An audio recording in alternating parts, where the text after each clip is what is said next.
Begitu dikuasai, berhala-berhala yang ada 480 berhala itu ditumbangkan semuanya. Lalu mereka masuk ke dalam Ka'bah. Di situ ada gambar Yesus. Ada gambar Siti Maryam sedang menggendong Nabi Isa.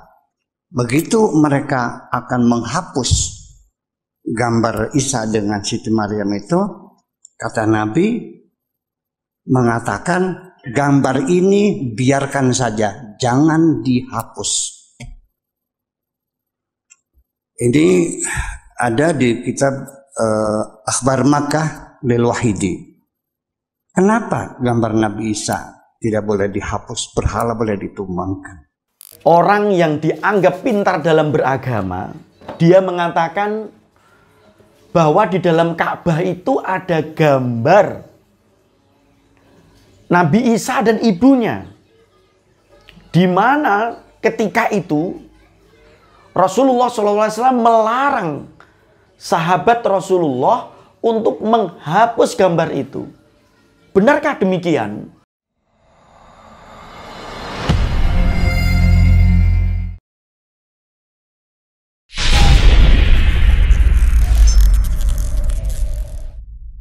Menjawab tuduhan orang yang dianggap pintar dalam beragama, dia mengatakan bahwa di dalam Ka'bah itu ada gambar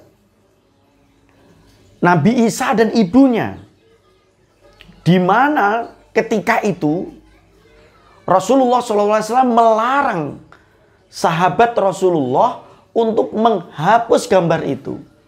Benarkah demikian?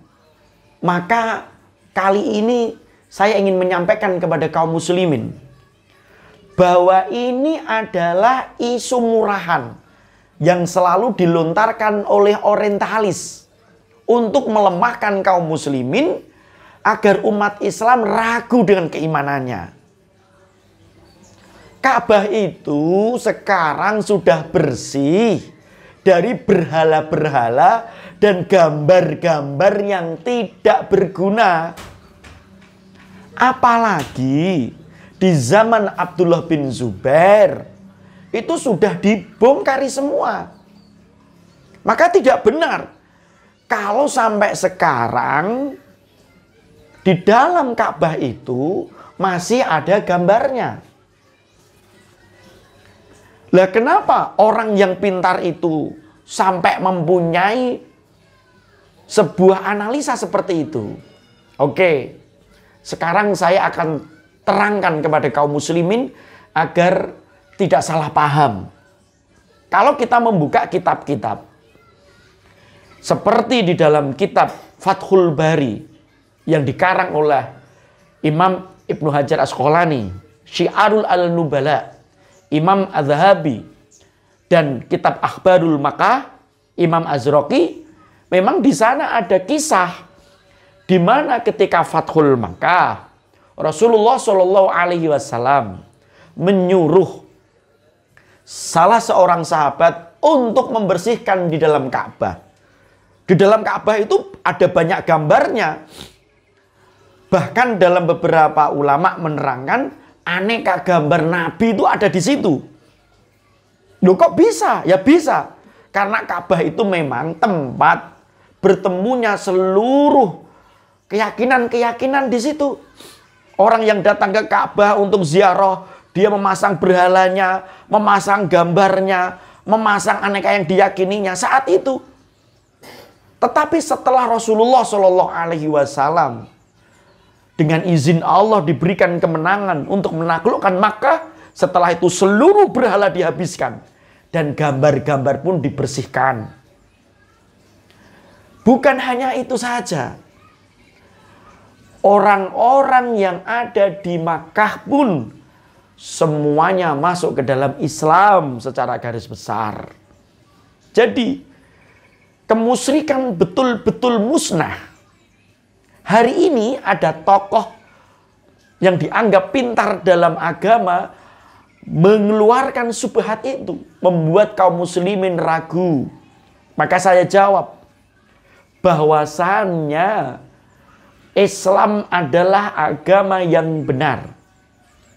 Islam adalah agama yang diridhoi oleh Allah. Jangan hanya gara-gara bermodal periwayatan yang tidak jelas ini, meskipun dinukil di beberapa kitab, itu sebagai pengkabaran saja. Tetapi pada hakikatnya ulama kemudian mentarjih bahwa kedudukan periwayatan itu tidak bisa dipakai untuk kaum muslimin. Ini harus jelas. Ini harus jelas.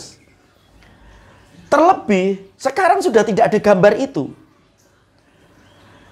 Hari ini orang memakai riwayat ini untuk mengatakan seakan-akan Islam dan Kristen itu adalah sama-sama benarnya. Ini ngawur lagi. Al-Quran sudah menegaskan bahwasannya para ahli kitab dari Yahudi dan Nasrani serta orang-orang musyrik itu adalah orang-orang kafir. Yang mereka bila mati dengan keadaan itu akan masuk ke dalam neraka. Di mana? Banyak. Di dalam surat Al-Bayyinah jelas. Innalladzina kafaru min ahlil kitabi wal musyrikin. Di dalam surat At-Taubah Allah menukil, menggambarkan tentang watak orang-orang Yahudi yang mengangkat Uzair menjadi anak Tuhan, Isa menjadi anak Tuhan di ayat 30 dan 31 At-Taubah. Dan Allah melaknat kebiasaan orang-orang Kristen yang meyakini Isa sebagai Tuhan, ada dalam surat Al-Maidah ayat yang ke-17. Sehingga saudara-saudaraku yang mu'alaf, Anda jangan pernah ragu bahwasanya Islam adalah agama yang benar dan Islam satu-satunya yang benar. Adapun agama yang lain adalah jalan menuju neraka. Ini perlu saya tegaskan sebagai seorang muslim karena keyakinan itu betul-betul fundamental. Tidak boleh ada keraguan lagi. Maka semoga dengan video yang sedikit ini memberikan kecerahan bahwa kabar Isa dan ibunya yang berupa gambar di dalam Ka'bah itu adalah sesuatu di masa lalu dan sekarang sudah tidak ada. Kalau toh itu ada, kalau itu dalam periwayatan pun mudroj, disisipkan oleh orang-orang yang tidak bertanggung jawab. Barakallahu fikum. Semoga memberikan keteguhan di dalam keimanan untuk saudara-saudaraku yang masih awam. Hanya Islam jalan menuju surga untuk mendapatkan rahmatnya Allah Subhanahu wa ta'ala.